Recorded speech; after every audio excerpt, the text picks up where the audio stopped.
সেই তার যে ইনসাইটমেন্ট উস্কানিমূলক বক্তব্যের দায়ে এবং সেই বক্তব্যের প্রেক্ষিতে সারা দেশব্যাপী হোম মিনিস্টার আসাদুজ্জামান খান কামাল এবং আইজিপি চৌধুরী আবদুল্লাহ আল মামুনের নেতৃত্বে সারা দেশে সিভিলিয়ান ছাত্র জনতার উপরে যে আক্রমণ পরিচালনা করা হয় সেই অভিযোগে প্রথম চার্জটি গঠন করা হয়েছে। দ্বিতীয় চার্জটা ছিল গণভবন থেকে শেখ হাসিনা 14ই জুলাই তারিখে ঢাকা বিশ্ববিদ্যালয়ের তদানীন্তন ভিসি মাকসুদ কামালের সাথে একটা কথোপকথন এবং 18ই জুলাই তারিখে তার ভাতিজা ফজলে নূর তাপসের সাথে আরেকটি টেলিফোন কনভারসেশনে যেখানে তিনি স্পষ্টভাবে উল্লেখ করেছেন তিনি আইন শৃঙ্খলা রক্ষাকারী বাহিনী এবং সংশ্লিষ্ট বাহিনীগুলোকে সুস্পষ্টভাবে নির্দেশ দিয়েছেন আন্দোলনরত ছাত্র জনতাকে হত্যা করার জন্য। তদানীন্তন প্রধানমন্ত্রী শেখ হাসিনা 2024 সালের 14ই জুলাই গণভবনে একটা সংবাদ সম্মেলনে আন্দোলনরত ছাত্রছাত্রীদেরকে রাজাকার এবং রাজাকারের বাচ্চা বলে তাদের বিরুদ্ধে তাদেরকে নির্মূল করার জন্য যে উস্কানিমূলক বক্তব্য দিয়েছিলেন তারই ধারাবাহিকতায় গোটা বাংলাদেশ জুড়ে নিরস্ত্র নিরীহ প্রতিবাদকারী ছাত্র জনতা যে সিভিলিয়ান ছাত্র জনতা তাদের উপরে যে আক্রমণ শুরু হয় সেই আক্রমণের ধারাবাহিকতায় বাংলাদেশে প্রায় 1,500 ছাত্র জনতাকে হত্যা করা হয়, প্রায় 25,000 ছাত্র জনতাকে আহত করা হয়, যাদের মধ্যে অনেকে অন্ধত্ব চিরস্থায়ীভাবে অন্ধত্ব বরণ করেছেন, অনেকে চিরস্থায়ীভাবে অঙ্গহানির শিকার হয়েছেন এবং এছাড়াও বিভিন্ন অমানবিক ঘটনার মাধ্যমে এই মানুষদের উপরে অত্যাচার করা হয়েছে, হিউম্যান অ্যাক্টস করা হয়েছে। তদানীন্তন প্রধানমন্ত্রী শেখ হাসিনা, তদানীন্তন স্বরাষ্ট্রমন্ত্রী আসাদুজ্জামান খান কামাল, তদানীন্তন inspector general of police Chowdhury Abdullah Al মামুনের বিরুদ্ধে আনুষ্ঠানিকভাবে অভিযোগ গঠন করেছেন এবং আগামী 3রা আগস্ট এবং 4ঠা আগস্ট এই 2 দিন ওপেনিং স্টেটমেন্ট এবং সাক্ষীর পরীক্ষার জন্য দিন ধার্য করেছেন, অর্থাৎ ওই দিন সাক্ষ্য শুরু হবে। আজকে 5টি অভিযোগে এই আসামি ত্রয়ের বিরুদ্ধে অভিযোগ গঠন করা হয়েছে।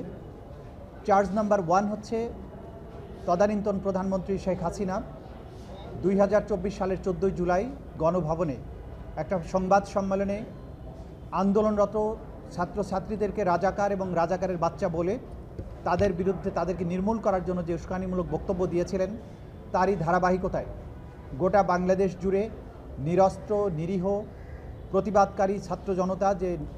সিভিলিয়ান ছাত্র জনতা তাদের উপরে যে আক্রমণ শুরু হয় সেই আক্রমণের ধারাবাহিকতায় বাংলাদেশে প্রায় 1,500 ছাত্র জনতাকে হত্যা করা হয়, প্রায় 25,000 ছাত্র জনতাকে আহত করা হয়, যাদের মধ্যে অনেকে অন্ধত্ব চিরস্থায়ীভাবে অন্ধত্ব বরণ করেছেন, অনেকে চিরস্থায়ীভাবে অঙ্গহানির শিকার হয়েছেন এবং এছাড়াও বিভিন্ন অমানবিক ঘটনার মাধ্যমে এই মানুষদের উপরে অত্যাচার করা হয়েছে, ইনহিউম্যান অ্যাক্টস করা হয়েছে, নির্মূল করার জন্য লেথাল ওয়েপন বা মারণাস্ত্র ব্যবহার করে তাদের হত্যা করা এবং নির্মূল করার জন্য এবং একই সাথে হেলিকপ্টার এবং ড্রোন ব্যবহারের মাধ্যমে দেখামাত্র গুলি করে যেখানে দেখা যাবে সেখানেই গুলি করে যে হত্যার নির্দেশ দিয়েছেন সেই নির্দেশের কথা তিনি 2টো টেলিফোন কনভারসেশনে উল্লেখ করেছেন এবং তাদেরকে আশ্বস্ত করেছেন আমি এই নির্দেশ দিয়েছি, সুতরাং এই বিক্ষোভ নির্মূল হয়ে যাবে, দমন হয়ে যাবে। তার এই অর্ডার স্বরাষ্ট্রমন্ত্রী আসাদুজ্জামান খান কামাল এবং আইজিপি চৌধুরী আবদুল্লাহ আল মামুনের মাধ্যমে সমস্ত বাহিনীগুলোর কাছে কনভে করা হয়েছে, আওয়ামী লীগের কাছে কনভে করা হয়েছে, ছাত্রলীগ যুবলীগের কাছে কনভে করা হয়েছে এবং সেই নির্দেশের আলোকেই দেশব্যাপী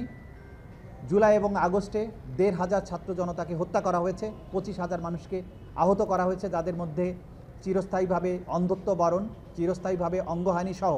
নানান ধরনের মানবতা বিরোধী অপরাধ সংগঠন করার দায়ে তাদের বিরুদ্ধে সুপিরিয়র কমান্ড রেসপন্সিবিলিটির আওতায় অভিযোগ গঠন করা হয়েছে। তৃতীয় চার্জটি ছিল 16ই জুলাই রংপুরে আবু সাইদকে হত্যা, মোটা দাগে এটা বলা যায়, এবং সেটি করা হয়েছিল শেখ হাসিনার নির্দেশের প্রেক্ষিতে, যে নির্দেশটি তার টেলিফোন কনভারসেশন থেকে রিভিলড হয়েছে এবং তার যে ষড়যন্ত্র যেটা তিনি 14ই জুলাই প্রেস কনফারেন্সে বলেছিলেন রাজাকারের বাচ্চা আখ্যা দিয়ে, তারই ধারাবাহিকতায় রংপুরে নিরস্ত্র আবু সাইদ যে দুহাত মেলে দাঁড়িয়েছিল পুলিশের দিকে তাকে সেখানে ঠান্ডা মাথায় কাছে থেকে পরপর অনেকগুলো গুলি করে তাকে হত্যা করা হয়। হত্যা করার পরে তাকে রংপুর মেডিকেল কলেজে নিয়ে যাওয়া হয় হসপিটালে, সেখানে তার সুরথাল রিপোর্টটা ভুলভাবে তৈরি করা হয় মৃত্যুর প্রকৃত কারণ গোপন করার জন্য। পোস্টমর্টেম রিপোর্ট 4 বার পরিবর্তন করা হয় যাতে করে গুলিতে তার মৃত্যু হয়েছে এই তথ্যটি উঠে না আসে। এই হত্যার চেষ্টা, ষড়যন্ত্র, নির্দেশ এর মাধ্যমে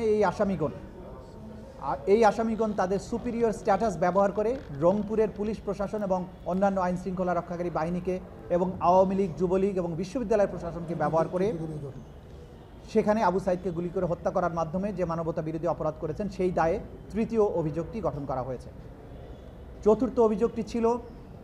5ই আগস্টে যখন সারা বাংলাদেশ থেকে ছাত্র জনতাকে ঢাকা অভিমুখে আসার জন্য আহ্বান জানানো হয়েছিল,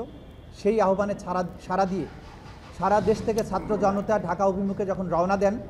সেই সময় রাজধানীর চানখারপুর এলাকায় পুলিশ এই 3 জন আসামির নির্দেশের প্রেক্ষিতে ঢাকা মেট্রোপলিটন পুলিশ কমিশনারের মাধ্যমে এবং তার অন্যান্য যে সমস্ত পুলিশ অফিসার ছিলেন তাদের মাধ্যমে চানখারপুর এলাকায় বেলা 10টা থেকে 2:30টার মধ্যে 6 জনকে গুলি করে হত্যা করা হয়। তার মধ্যে শহীদ শাহরিয়ার খান আনাস, জুনায়েদ সহ আরও 4 জন, মোট 6 জনকে এখানে গুলি করে হত্যা করা হয়। এই হত্যাকাণ্ডের ব্যাপারে তাদের সুপিরিয়র কমান্ড রেসপন্সিবিলিটি এবং তাদের অধীনস্থদের মাধ্যমে এই হত্যাকাণ্ড সংগঠন করার দায়ে তাদের বিরুদ্ধে চতুর্থ অভিযোগটি গঠন করা হয়। পঞ্চম অভিযোগটি ছিল তাদের পূর্বের যে নির্দেশ লিথাল ওয়েপন ব্যবহার করা এবং আন্দোলনকারীদের নির্মূল করা, তার অংশ হিসাবে তাদের অধীনস্থ পুলিশ এবং তাদের অধীনস্থ যে লোকাল এমপি ছিল সাভারের, তাদের নেতৃত্বে তাদের মাধ্যমে সাভারের আশুলিয়া থানার সামনে 5ই আগস্ট বিকেলবেলা মোট 6 জনকে, সেখানে আরও অনেককে হত্যা করা হয়। আমরা এই চার্জটা এনেছি 6 জনের হত্যাকাণ্ডের ব্যাপারে। 6 জন ব্যক্তিকে ঠান্ডা মাথায় একটা গলির মধ্যে মারণাস্ত্র দিয়ে অর্থাৎ সাবমেশিন গান, চাইনিজ রাইফেল দিয়ে সরাসরি গুলি করে হত্যা করে এই নিহত ব্যক্তি এবং একজন গুরুতর আহত ব্যক্তিকে একই সাথে প্রথমে একটা প্যাডেল ভ্যানে চ্যাংদোলা করে তোলা হয়, ত্রিপল দিয়ে পেঁচানো হয়। পরবর্তীতে এই 6 জন ব্যক্তিকে আরেকটি পুলিশের কাভার্ড ভ্যানে অর্থাৎ পুলিশ ভ্যানে তুলে সেখানে পেট্রোল ঢেলে দিয়ে আগুন দিয়ে তাদেরকে পুড়িয়ে দেওয়া হয়। যখন আগুন দিয়ে পোড়ানো হয় সেই সময়ে একজন আহত ব্যক্তি তার হাত পা নাড়াচ্ছিল, তাকে তখন উদ্ধার না করে, চিকিৎসার ব্যবস্থা না করে এই জীবিত মানুষকে সহ বাকি 5 জন শহীদকে পেট্রোল ঢেলে পুড়িয়ে দেওয়া হয় এবং আগুন না নিভিয়ে সেখানে আরও বিভিন্ন কাঠ, খড়ি এই সমস্ত জিনিস নিক্ষেপ করে আগুনকে আরও বেশি জ্বলতে সাহায্য করা হয় এবং এই লাশগুলোকে পুড়িয়ে নিশ্চিহ্ন করে দিয়ে আলামত গোপন করার চেষ্টা করা হয়। এই নির্মম হত্যাকাণ্ড, লাশকে আলামতকে গোপন করার চেষ্টা, এটা এই আসামিদের সরাসরি নির্দেশ, তাদের ষড়যন্ত্র এবং পরিকল্পনায় সংগঠিত হয়েছিল, তাদের অধীনস্থদের মাধ্যমে সংগঠিত হয়েছিল বলে তাদের বিরুদ্ধে এই পঞ্চম অভিযোগটি গঠন করা হয়। এই 5টি অভিযোগ পড়ে শোনানো হয়। যেহেতু একজন আসামি এখানে আদালতে উপস্থিত ছিলেন, চৌধুরী আব্দুল আল মামুন, বাকি 2 জন আসামি পলাতক আছেন। পলাতক থাকায় তাদের বিরুদ্ধে আইনি প্রক্রিয়ায় নোটিশ জারি করা হয় এবং তারপরেও তারা উপস্থিত না হওয়াতে তাদের বিরুদ্ধে পত্রিকাতে বিজ্ঞপ্তি দিয়ে তাদেরকে হাজির হওয়ার জন্য নির্দেশ দেওয়া হয়। তারপরেও তারা আদালতে উপস্থিত হননি। এরপরেও আসামি শেখ হাসিনাকে আদালতে উপস্থিত করানোর ব্যাপারে রাষ্ট্রের পক্ষ থেকে তিনি যে দেশে পালিয়ে আছেন সেই দেশের সাথে সম্পাদিত এক্সট্রাডিশন চুক্তির আওতায় তাকে বাংলাদেশে ফেরত এনে বিচারের মুখোমুখি করার চেষ্টা রাষ্ট্র করেছে, কিন্তু সেই আহ্বানে চুক্তির অপরপক্ষ ভারত সাড়া না দেয়া তাকে উপস্থিত করানো সম্ভব হয়নি। অপর আসামিও আসাদুজ্জামান খান কামাল, তিনি পলাতক আছেন, তিনিও আদালতে উপস্থিত হননি, তার বিরুদ্ধে নোটিশ জারি হওয়া সত্ত্বেও। তৃতীয় আসামি চৌধুরী আব্দুল আল মামুন সাহেব গ্রেপ্তার হয়ে আদালতে উপস্থিত ছিলেন। তাকে যখন অভিযোগ পড়ে শোনানো হয় এবং আদালত তাকে জিজ্ঞাসা করেন তাকে যে অভিযুক্ত করা আছে সেই ব্যাপারে তার বক্তব্য কী,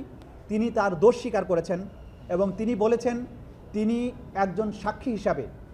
এই যে ঘটনাটি মানবতা বিরোধী অপরাধ 2024-এর জুলাই আগস্টে হয়েছিল, সেই অপরাধের সমস্ত কিছু যেহেতু তার জানবার কথা, তিনি সমস্ত তথ্য আদালতকে উদ্ঘাটনের ব্যাপারে সহায়তার মাধ্যমে তিনি অ্যাপ্রুভার হতে চেয়েছেন এবং সেই প্রার্থনাও আদালত মঞ্জুর করেছেন। সুতরাং তিনি পরবর্তীতে এই আদালতের সুবিধাজনক সময়ে তার বক্তব্য উপস্থাপনের মাধ্যমে আদালতকে প্রকৃত ঘটনা এবং অপরাধ কারা তাদের মাধ্যমে কিভাবে সংগঠিত হয়েছিল সেই তথ্য উদ্ঘাটনে সাহায্য করবে। তাহলে কি আজকে থেকে চৌধুরী আব্দুল আল মামুন সাক্ষী হয়ে গেলেন, সাক্ষী হিসাবে গণ্য হবেন, এটাই আদালত বলেছেন। এবং পরবর্তীতে যে সময়ে রাজসাক্ষী, এটাকে বাংলায় বললে রাজসাক্ষী, কিন্তু আমাদের আইনে যেটা বলা আছে অ্যাপ্রুভার, সেই হিসাবে তার আবেদন ছিল, সেই হিসাবে তিনি গণ্য হবেন এবং তিনি এখন জেলেই থাকবেন, কিন্তু তাকে তার বক্তব্য গ্রহণের পরে চূড়ান্ত সিদ্ধান্ত আদালত দেবেন। নিরাপত্তা, যেহেতু তিনি অ্যাপ্রুভার হতে চেয়েছেন সে কারণে তার নিরাপত্তার সংকট হতে পারে, এই আশঙ্কায় তার পক্ষ থেকে তার আইনজীবী আবেদন জানিয়েছেন তাকে যাতে যথাযথ নিরাপত্তা দেওয়া হয় সেই নিরাপত্তার ব্যাপারেও আদালত যথাযথ আদেশ দেবেন বলে জানিয়েছে। আদালত নির্ধারণ করবেন। তিনি, আমাদের আইনে বলা হয়েছে যে তিনি যখন তার সাক্ষ্যের মাধ্যমে ট্রু এবং ফুল ডিসক্লোজার, তার বক্তব্যের মাধ্যমে যদি ট্রু এবং ফুল ডিসক্লোজার হয়, তখন এটা আদালতের ডিসক্রিপশন অনুযায়ী আদালত তাকে ক্ষমা করতে পারেন বা অন্য কোনো আদেশ দিতে পারেন। এটা কমপ্লিটলি আদালতের এখতিয়ার।